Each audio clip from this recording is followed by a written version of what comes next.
Hey everyone, welcome to a special conversation on the Legend Fiction Show. Today I'm joined by Alex D. Welcome, Alex. Good to see you. Thanks for having me. So, this is a conversation about the Saints Alive podcast that Alex has been working on. It's this really exciting project, and I figured, well, our Legend Fiction community is hosting Legend Haven this year, Worlds Without End, and our whole thing is faith-inspired storytelling because we're a community of Catholic and Orthodox sci-fi and fantasy fiction writers. So grounding ourselves in lives of the saints, stories of, situations where what is it? Facts can be stranger than fiction, and the more we read about lives of the saints, the more we're like, yeah, I could never have made that up. That's nuts. So let's talk a little bit. Let me read your bio for a second, and then I want to ask you about this project, and then let's talk about why you think faith-inspired storytelling is so important. And what I thought was initially cool when I discovered what you're doing is that you've got this Hollywood experience, and now you're gung-ho on Lives of the Saints. And there aren't that many stories like that out there of people doing that sort of thing. So Alex is a husband, father, actor, and Swiss Army knife when it comes to storytelling. Obviously, I had to chat with you. He's pursued film and acting in New York and LA since 2011, and he recently made the leap to give his full focus as the director of Saints Alive, and he lives in Vermont with his amazing wife and kids. He feels blessed to have developed a career both in front of and behind the camera, and he has a deep desire to tell stories that move hearts to Christ. Alex also acts as the narrator for each episode of Saints Alive, and he's the guy editing it all together. So you got fingers in all kinds of cookie jars. So give us a quick overview of what Saints Alive is and why it's such a special project for you. Yeah, so Saints Alive is radio drama, audio drama, as it's called today on podcasting. But yeah, we take the lives of the saints and we turn them into audio drama episodes, usually 1 or 2 parts geared towards kids. Around 6 to 12 is our target range. But we like to say that we are the Pixar of Catholic storytelling. So if you have kids, they'll enjoy it, but parents will be moved to tears too, because there's not one Pixar movie that I haven't watched that at least most of them where I don't cry at least one time. So I'm only half kidding. The thought of what if the saints had feelings, we don't actually go there. So that's kind of cool. Yeah, and like that is really what we wanted to set out to do. Is it's in our name, Saints Alive. Like these were people. It's so easy to look at a stained glass and be like, oh yeah, that's a saint on the stained glass, but they were a person. And they had feelings, and they had triumphs and failures and sins, and they also had moments of redemption. And so like there's important things that we want to remember in our faith because their lives are so incredible. And we really set out to tell our stories because we believe that it will help transform the church from the inside out, remembering these stories, remembering the faith. Absolutely. And so that's what we do. So what was going on in your life such that you decided to start a project like this? Yeah, so as you mentioned, I was out in LA. I moved out there in 2015, was out there for 5 years, pounding the pavement, blood, sweat, and tears, trying to become the famous version of myself. And I quickly learned, though, I say that half kidding. If you want to go out to be an actor, you have to have some sort of yourself that wants to be performing, wants to be in front of people. But I didn't go out there blind or naive. I knew that this was a calling. Fame wasn't the thing that was calling me. I really went out there to serve what I knew was a really deep call in my heart by God to tell stories worth telling. Like that's been my motto from the beginning in this crazy journey. And so knew that I wanted to help influence the culture, move it towards Christ. And I knew that storytelling was something that we needed to do, like the church needed to do. I wanted to be a part of it, and I wanted to learn from the best. And I knew that Hollywood was crazy. Didn't go out there. It only got crazier. But I knew that I wanted to learn from the best and then put that service to whatever I could in the future. So I moved out there, pounded the pavement, made a lot of mistakes, made some, I just got into some fun projects, got into some not fun projects. But I learned a lot, and in that process, I quickly discovered that there weren't many projects out there for me that I really wanted to be a part of. Okay. And if I wanted to continue this, then I was going to go crazy doing the projects that were coming to me, or I was going to have to work really hard to become what I told myself is like I have to become like a resistance storyteller. I A have to figure resistance out, storyteller? yeah, I had to figure out Okay. resistance renaissance storyteller, someone that was going to not settle for the stories that were being told today, and to Okay. instead be a part of like the resistance of this. Because I mean, when you're out in Hollywood, it's just every day there's not, and you're getting auditions and you're getting scripts coming to you, it's just you're just flooded with Hmm. garbage. Yeah. Yeah. And I was just getting, so I was like, yeah, okay, I want to be part of this resistance, to fight back against the darkness that's being, completely uplifted in Hollywood. Hmm. So I decided that I was going to have to learn everything I could from every part of production. So pre-production, writing, and producing, and finding and learning how to do casting, and learning how to do lighting, and learning every part of production that I could, all the way to directing and editing. And so that's what I ended up doing. Got a great opportunity to work at a Catholic production company called Family Theater Productions. Worked on a Hmm. really amazing film called Pray: The Story of Patrick Peyton. If you haven't seen it, I highly recommend it. Um, and then from there, fell in love. Found an amazing. God brought me to my amazing wife. Got my true vocation as a husband and father, and discovered that I was going to have to figure out how to provide for a family very quickly. Hmm. And Melissa, my amazing wife, was so loving to move out to LA, but made it very clear that we were not going to raise our family there. And I, of course, knew that I did not want to stay out there. Hmm. And so COVID hit, we moved out, and then that's really where Saints Alive was born. Um, Leaving LA was a tough decision for me, as like, this, I had just booked my first pilot, of course, and COVID happened and shut everything down. Wow. And then I left. And so Melissa turned toward me when we were leaving and said, like, this is not the end. Like, this is just the beginning. Hmm. And I'm going to help you also figure out how to do this. And so Saints Live became like it's really a labor of love, literally, because my wife is also the executive producer and my best friend is also a co-founder, Tanner Kalina. And so we left. We had like this summer of trying to figure things out. And I just had this moment of, I don't know, prayer, where I was just asking God, like, what do you want me to do? Hmm. Um, and I had always loved, I've always been drawn towards the saints. I've always wanted to tell their stories. And my mom, I have to give credit where credit is due. My mom was like, Alex, why don't you do a film on the saints? And I was like, well, Mom, they're so expensive. Like, it'd be crazy to, I'd love to do a Saint Joan of Arc film, but like, where am I going to get an army and armor and all that stuff and make it look actually good Yeah. Yeah. for reasonable price? And then she was like, well, why not do a radio drama? And then it just stuck. And I was like, that's a great idea. Um, and then I had a kind of like a meeting with my wife and my best friend and was like, I have an idea. I think we should do it and just go for it. And they were like, yeah, let's do it. And then Saints Alive was born and we haven't looked back since.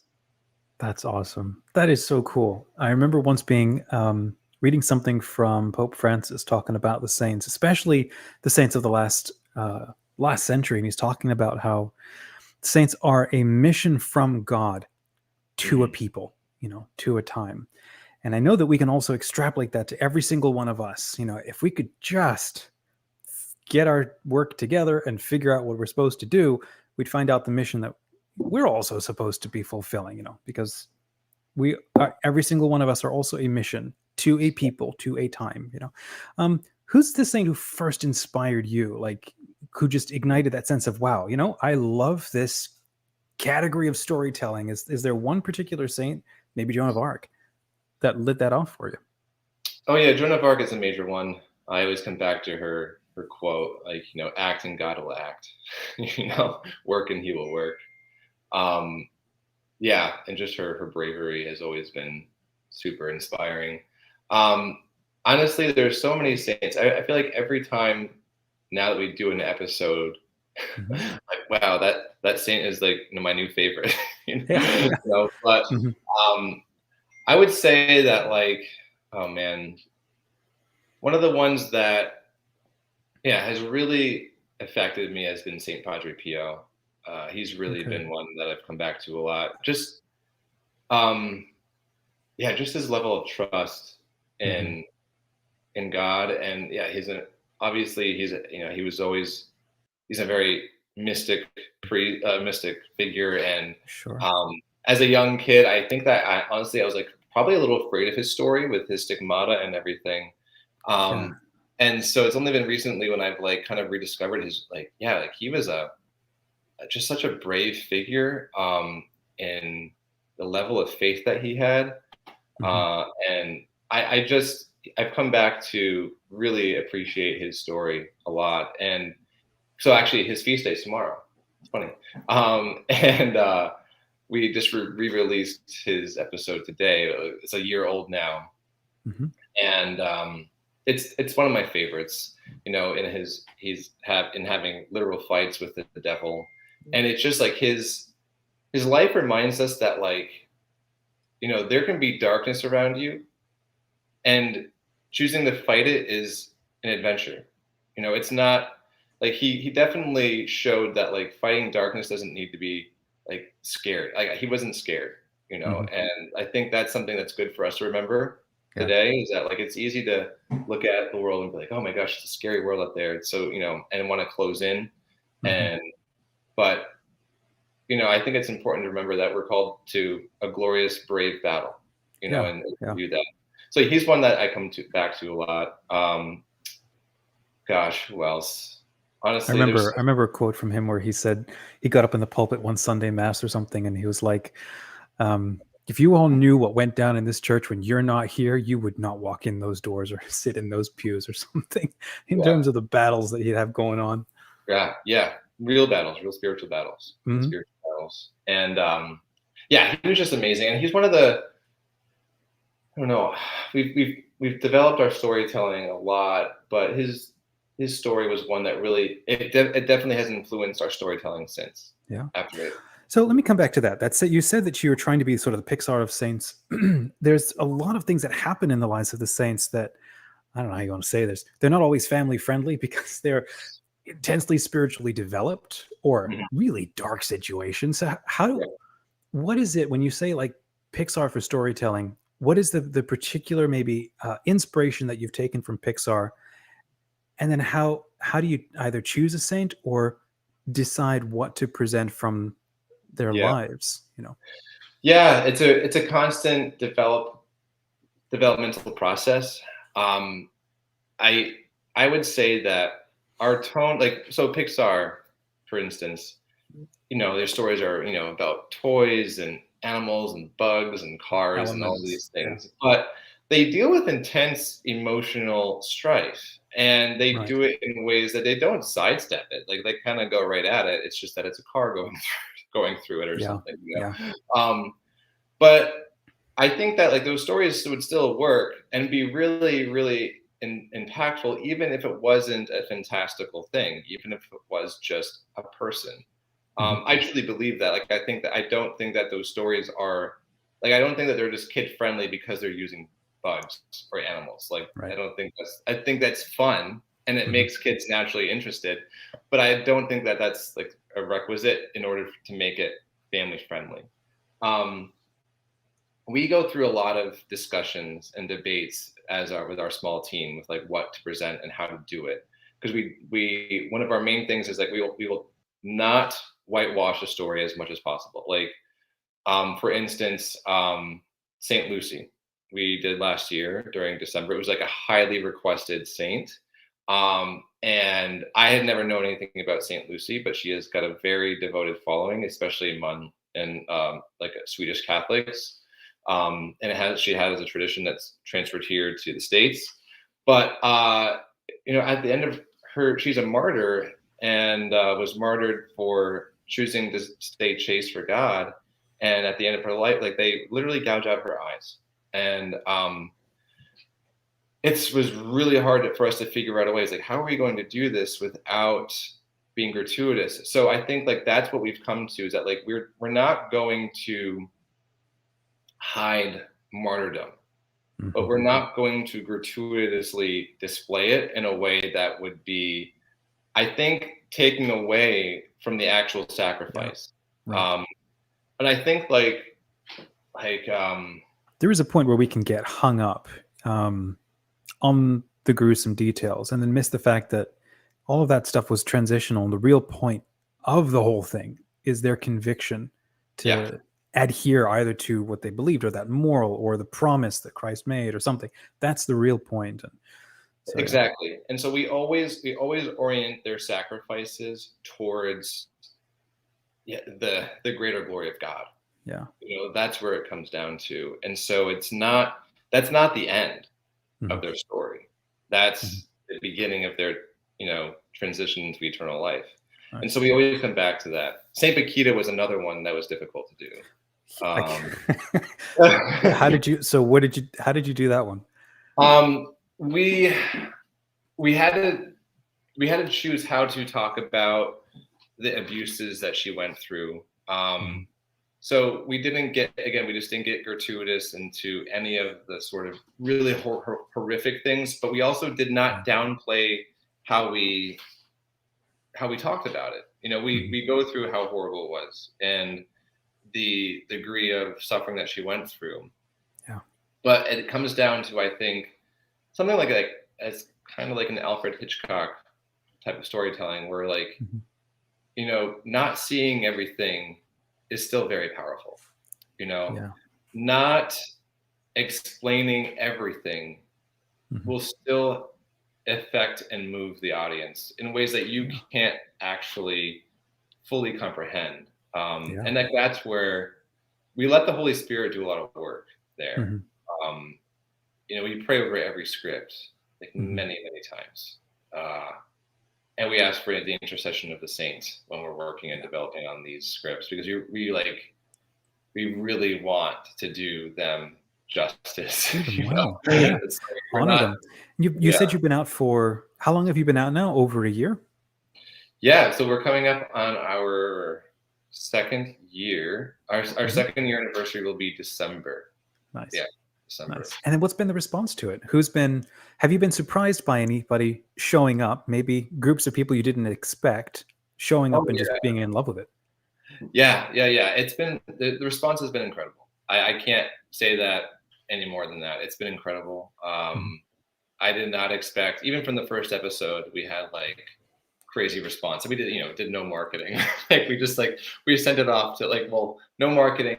I had to qualify that. My wife is an expert ground level marketer and literally was like personally contacting people, like random people that we don't even know. And she's like, this person will like it. I'm going to send it to them. Like, you don't know them. I was like, I'm going to send them a message. And so that's what we did at first. And from there, it's just kind of grown exponentially. And yeah, we have a lot of surprising people that actually do love the content. We have a lot of Protestants that listen to us. Oh, how cool. And it's so incredible. It's really, really fun. Because these stories, they're universal. This is the universal call to faith and holiness. Right. And so yeah, we have a lot of, it's not just Catholics. We have a lot of Protestants that do tune in because they're looking for good content and they're looking for faithful content, even if Catholics. Well, yeah, I think that's also a testament to, well, like you said, there's the universality of good storytelling. It almost doesn't matter what faith background you're in. If it's a good story, it speaks to something deep about reality, human living. We'll come back to that in a second about faith-inspired storytelling, because I'm interested in what you think on that. But you're creative entrepreneurs. You started this project. What was the dream? What was the plan when you started it? And then what's the plan now? Well, that's a good question. The plan when we started it was to just do it. I think we if you ask the team, like Tanner and Melissa and myself, we'd all answer this differently. But I fully knew that like this could be really big. Like this could be something that could grow into films. And like Mhm. that was, I think, what my answer would be like, I really love these stories. I love the stories of the saints, and I really want to make films. And I think one of the major hangups on them has always been like, oh, there's not a market there for that though. Like, who would want to see that? Or Mhm. I just have I've always heard that inside of like just kind of like the entertainment circles, more like I would say more Christian based entertainment circles. Like if you bring up the saints, or like, yeah, but is there a market for that? And I think that like I set out to do this for this project to prove yes, there is. There is a Mhm. very strong market there for that, because these stories are incredibly powerful. And Mhm. then when they're done well, and I think the saint stories, the saints have been hampered by people who've told their stories in ways that have been weak and Ooh, can you boring. unpack that? Because you're absolutely right. What do you Yeah. mean by that? I mean by just like I think this is just a common problem when it comes to Christian storytelling, Mhm. is that we rely on the fact that like, oh, it's Christian, so people will like it. Mm. And like Christians will like it. And I just think that's really wrong-headed and really lazy, Mhm. because we should be making something that's like, it's not like, no, they're not going to just like it, they're going to love it. And not just Christians, it's going to be everyone else that just happens to listen or watch, because I Mhm. fully believe in my content, in our content that we're doing, that like you have to create something that like, even if a vehement atheist were to watch it or listen to it, that they Mhm. would be moved. They have to be. You can't Mhm. just rely on like, oh, it's Christian and it's Yeah. nice. um so that's, that's where I come down on that pretty hard, is that like we can't just do that. And I think the Chosen has proven that pretty well, that Mhm. like when you do something in storytelling, in bringing out Christ and bringing out the faith, that you can move hearts if you don't rely on just being like, oh well, you should like it because it's Christian. It's like, great, Right. that's awesome. Yeah. But you should. I think that's like, yeah, it's just dangerous to rely on the shoulds. Like you Mhm. should. It We need to create things that are just high quality, and Mhm. obviously people are going to be drawn to it. Yeah, absolutely. It creates this unfortunate culture of mercy reading or mercy watching something. It's like, well, it's created for my tribe by somebody of my tribe, so therefore I have to like it. And it's like, Right. no, you haven't met the basics for what counts as a good story. It doesn't matter how morally upstanding it might be. It's not a good story. So Yeah. how do you tackle what are some of the key lessons that you like to come back to? So let's talk about faith inspired storytelling. Mhm. What are the key lessons that are central for a good story that can stick that landing no matter who reads it? Oh man. I'll start with the obvious. We have amazing writers, so that helps. But I think, okay, so let's get more helpful than that. Having a deep knowledge of what you're writing about is extremely necessary. Um, Mhm.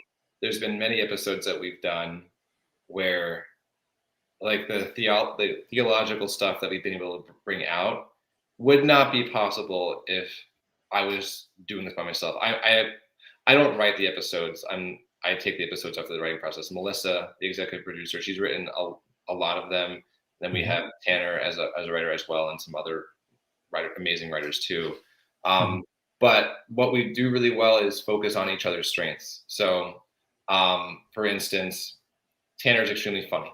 Like such a funny guy, and so we really rely on him to bring out that comedy in his scripts. Like so, like when there's a saint that has some sort of element that really could be highlighted with a sense of humor, like we give that to him. So focusing Mhm. on your strength as a writer and telling a story that you can tell strongly is Mhm. really valuable.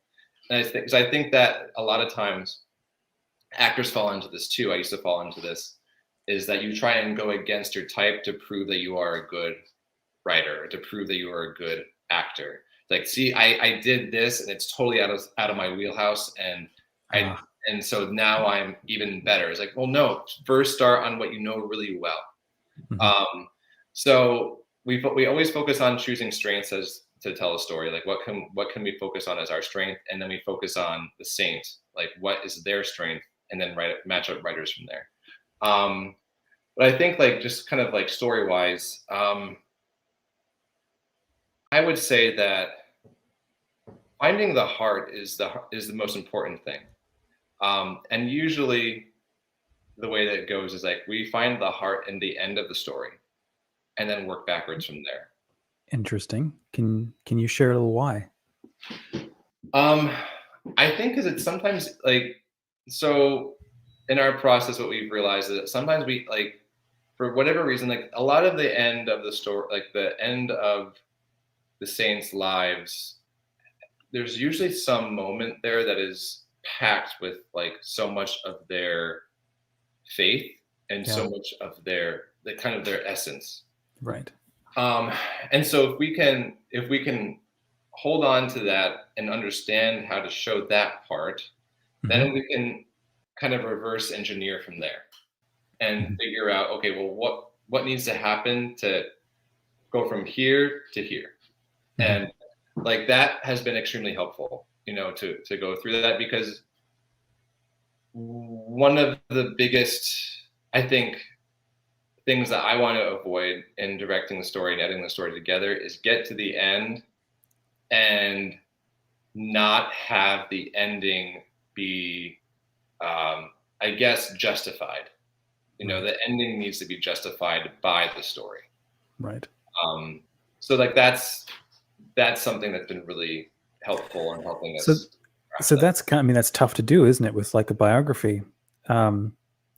Because then you have to pick and choose elements from their lives that then ladder up and create that intensity and propel them towards sort of the climax or towards the end. What do you have any? How do you go about doing that sort of thing? Yeah, I mean, there's so many things in this, and so saints, they have so many parts of their lives that are documented, and so I guess once we identify like that theme, once we identify like what the story, like what we really want people to walk away with, and I don't like saying that we don't walk into the process and being like, hey, this is how people are going to walk away understanding the saints. Like, no. Right, it's just like, it's like, what is moving our hearts about the saint, and like how, and like, is there something about that that's being seen throughout their story arc, which it always is, and then how is it visible? Like, how are we going to end the story? So like, I think approaching it with like the thought of, or the goal of being like, how am I being moved by the saint? And then looking through their life and seeing, seeing these kind of tent poles that are holding up the weight of that feeling, the weight of that theme. That's how we pick those moments. So like, is this tent pole holding this up, or is it like, or is that too weak? Is that kind of like frail? And just kind of figuring out those things. That's how we kind of edit down the script and how we edit down the story, because there's so many really powerful stories within the stories of the saints. That's true too. So there are, and that's something that we're always wrestling with, is like, oh, this would be really great, but it doesn't really fit this story. Like, we could come back to that another time. So it's just identifying those tent poles, the themes. Yeah. Pixar's got a list of like the 22 rules and whatever. Do you have a favorite rule that like you always come back to and everybody hates you for it? A favorite rule? Oh. Or just one that comes to mind a lot. Oh gosh, I don't know. I need an example, because I'm not really sure. I'm not familiar with their 22 rules at all. Oh, okay, that's fine. Doesn't matter. So why do you think then? So you've got the lives of the saints that you're working on, and they're moving you, and they're impacting you, and you're going through and applying everything that you know about storytelling to a human life that's a very dramatic and a meaningful life. But there's elements of storytelling that are regularly applied, to all of these things. So then if we extrapolate from that, because that's kind of what our community does, we take inspiration from sacred things, the liturgical things, and so on, and then we translate them out into where the rest of us live, the outside world, into our festivals, into our fiction, and so on. Why do you think faith-inspired storytelling, and just to qualify briefly what that means, it doesn't just mean stories created for our community, like we said, stories created for our tribe. That's not what we're talking about. We're talking about stories that emerge out of what we love and what we see as sacred and valuable. And because we love those things, certain kinds of stories just emerge and want to be told. That may or may not be overtly Christic or of Christ, or overtly Catholic or Christian. They might be fantasy or science fiction, and so on. But they come from a place of a deep rootedness or a deep groundedness in things that we hold to be deeply true, and so on. So I'm curious, given the experience that you have, and then the work that you're doing, and you're watching, I imagine, culture and movies all the time and stuff. Why do you think faith-inspired storytelling is not just important, but something that especially is needed now and will continue to be? Yeah. That's a big question. But I think simply put is because faith-inspired storytelling is the best kind of storytelling. Because that's what a story in my book, stories should move you to the everlasting in some way, right?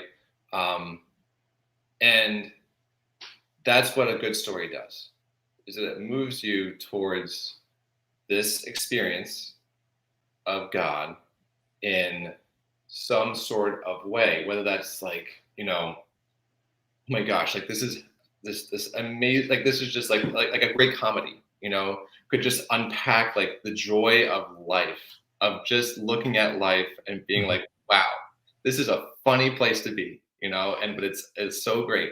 Or like an amazing adventure film showing you like the adventure of life. Like, but all of those films, like when they do that, they're moving you to seeing life in a way of like what a gift or trial it is, right? And hopefully, like, we can do that and just get a glimpse, like a tiny glimpse of how God is looking at us, and so like that is what a story can do, is that like when we're retelling it again, it's almost as if like we're watching it through God's eyes, almost like just a tiny speck of it. But that, in essence, like we need to understand, who God is in some way to do that really, really well. And that's a never-ending thing. You're never going to be done, and we can't even do it. But all we can do is strive, right? And I think that today there's so many. There's such a longing for stories that matter because of this. Because as our culture has pushed God out, and as the Christian structures of our society has disintegrated over the recent years. It's been happening for a while, but pretty clearly recently. We're seeing this God-sized hole in people's hearts grow and grow and grow and grow and grow. And stories are ways that allow us to, pass on the experience and knowledge of our lives in some way. And so if people are continually passing on this God-sized hole, like it's gonna be a domino effect, and people being like, why am I so empty? Like, why am I so empty? Because everything that I'm being fed is making me emptier. Right. Yeah. So faith-inspired storytelling has the power to shrink that hole. And once people feel that, once they see that, and once they see it done really well, they're going to be drawn to it. And so I just think it's so important for people of faith to be in the arts, to be striving to tell these stories really well, at the same time they're striving to grow their faith lives, because if they can marry those two things together, it's going to help transform the culture and shrink down this hole that is growing inside of everyone's hearts. So yeah, that's. I think that's Absolutely, absolutely. One of the most compelling lines in Scripture is where maybe it was even Saint Peter who was saying, uh, "Live a life such that people walk up to you and they ask you, what is the reason for the joy that is in you?" If you walk around hitting people with those reasons, and you don't have a life that embodies that witness effectively, it's not a compelling thing. And that's one massive reason why people are just walking away like, y'all don't look like you're very happy with your lives. But then what's so cool about the work that you're doing and people who are involved in the saints and so on, there's a bedrock grit with how the saints go about things, and they keep moving forward and finding a meaning and a purpose to keep taking action and doing something. Mhm. And then they end up either in a horrible or a wonderful place at the end of their lives. And you just simply tell that's not simply, you're putting a ton of work into it, but you communicate that story. And then people Yep. are like, what is the reason for the joy that's in your life that's animating you? And at that point, you've created the situation where uh, you have a winsome or that winning witness, which is how the faith is transmitted. It's through Right. that it's through a story of a life well lived. And that's exactly what, like you said, with faith-inspired storytelling, that's what we also need to continue doing with the stories that we do tell. They got to be told well, or people aren't going to read them. Yep. But then I love how you made that point of, be a good storyteller, but then you've also got to deepen your own faith life. Yep. And again, coming back to the whole thing of the saints, every single one of us, I mean, we're never going to plumb the depths of the mystery of God because he's infinite. Mhm. But what we are going to get, if we all kind of do our work well, we're going to get a million billion different beginnings into understanding that, because every single one of us is a keyhole Mhm. to communicate something of God to each other, maybe just to ourselves. And some of us have this ability to craft stories, and narratives that we can then pass around to other people that move us, inspire us, and give us meaning. So, Yep. Alex, this was fun. If I could ask you if you had 60 seconds to share a message of encouragement to writers everywhere, Mhm. especially sci-fi and fiction writers, people in our community, if you had 60 Yep. seconds, what would you want to say to them? Oh man. I would say keep going because we need more great sci-fi stories. We really do. I think that we're in a time right now of like this intense hunger and appetite for like just these beautiful, adventurous worlds that we just want to dive into and see our lives in. Because I think a great sci-fi helps you see your life better. Yeah. Because you get to look at it at a different lens. Um, and so I think that I know, like, I'm one of the people that like, I am hungry for those amazing, fun worlds to dive into. Like, we need them, and we Yeah. need original ones. Like, I think that they're getting tired of just going back to Star Wars over and over again. They're getting tired of that. I know I am. So like we need the next writer of Star Wars, but it needs to be different, but Mm-hmm. better and Yeah. original. And how beautiful would it be if you had that Tolkien effect and that C.S. Lewis effect, where that faith is Mm-hmm. so just organically there that like Mm-hmm. it's impossible to not see the beauty of God in the work. Like that Exactly. that would be incredible. So like keep going. We need you. There you go. Hey, now I got to ask, what's a movie you watched recently that you really loved? Um, Oh, Maybe it was a sci-fi one. it wasn't sci-fi. But I just watched the last James Bond, Die Another Day, and it was Oh, fantastic. that It was was fantastic. agreed. Yeah. That blew me away as well. Oh, I was crying. I was crying. It was just like, wow. Like those films with Daniel Craig, man, they just Well, they those are saved that. Yeah, they did something different to the genre. I can't totally say they saved it in the sense that they did something so different. But what I love about that last film is he embodies this sense of the Saint Joseph effect, mm, and then you yes. have the loosely the Virgin Mother and the Christ Child, and then Mhm. he's now facing the question: what do I prioritize? What I want or what they want? And then you tell Yeah. an awesome story around that. Yeah. You're right. It's amazing. It was so good. It was so good. Yeah, if you haven't seen it, I was late, really late. Yeah. It came out right I think it was James being born. I don't know. There was a kid being born. So I missed it in the theaters, and I think it was near COVID, if I remember Mhm. correctly. But yeah, it was fantastic. Awesome. Wrapping up, where can people find you online if they want to check out your podcast and support you? Where can they find you online? Yeah, so we are on all the podcast platforms: Apple, Spotify, Google, Pocket Cast, some of the other more weird ones. We're on most of them. Mhm. And you can go to our website, saintsalivepodcast.com. We have all of our episodes there. Our website is in the process of being rebuilt, so Okay. if it looks kind of funny, that's why. But our episodes are there. And you can also support us through Patreon. We do have a Patreon account linked there. We're Mhm. also on Hallow. Our episodes are there too. And Wow. yeah, you can check us out.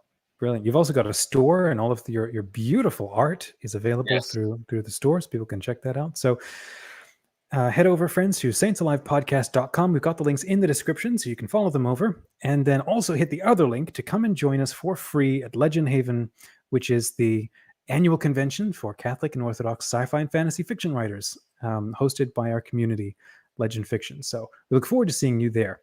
Alex, this was amazing. Thanks again. And hey, I'd love to have you come back on the show sometime. Awesome. Yeah, anytime. Thank you for having me.